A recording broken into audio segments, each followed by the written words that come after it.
So this is a quilling tool, and basically this is what people use. It has a little hole in there so you can put in the paper, and this is a quilling paper which is very thin.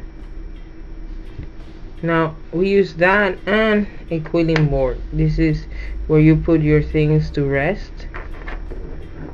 Today we're gonna make a flower, so what I'm going to do is use my quilling paper, and let me retire this, and we're going to take the quilling tool, pass the quilling paper through the quilling tool like so. It's a little bit difficult sometimes because you cannot see very well, like so. So that's the way that we pass the paper. Then we hold it, and then we pass around and around and around.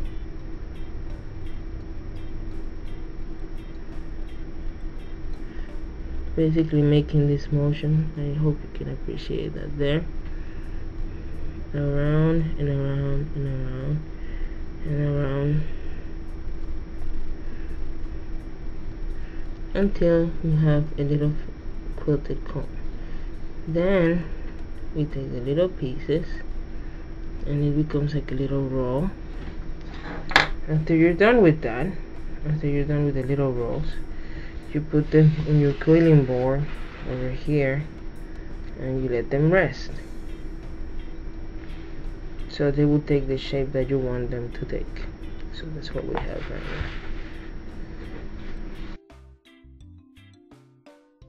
It's a little roll like this. That's basically what we get.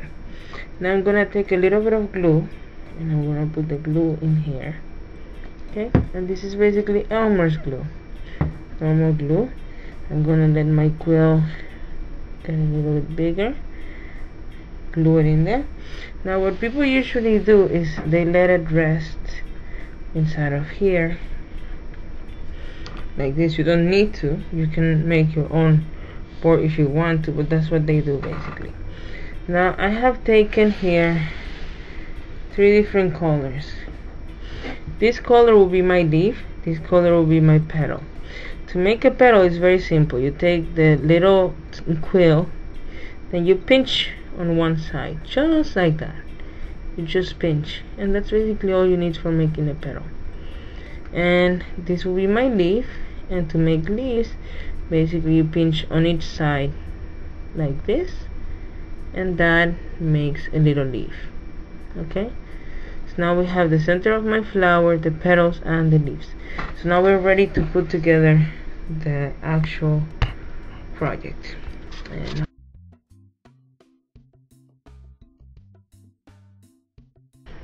now here you can see that I have an assortment of little leaves and petals and everything that I want to put in here in my board. So you can see that these are the little leaves that we have done before, and basically what we're gonna do is put a little bit of glue in the areas in which we want to put our flower in. It doesn't have to be too much, but it helps glue things in place. So this is how I'm doing it. Everybody has their own style of doing that. So I'm doing it this way because it's faster for me to put my petals together and actually glue everything in place. Now I want to put my center, which is basically the yellow center that we have seen before, and be generous with the glue. You can put that in there, and there we go. There we have our first flower. Now that I have my flower, I want to put my little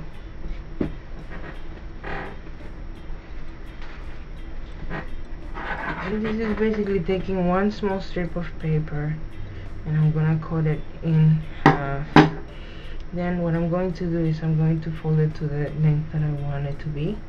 So in this case I want to go ahead and fold it in 3 folds.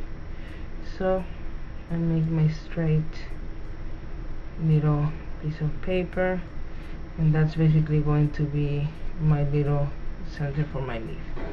So I have one already pre-done. So what I do is I wiggle it a little bit with my hands, so this is what you get, little wiggly paper. And I'm gonna put a little bit of glue on it as well.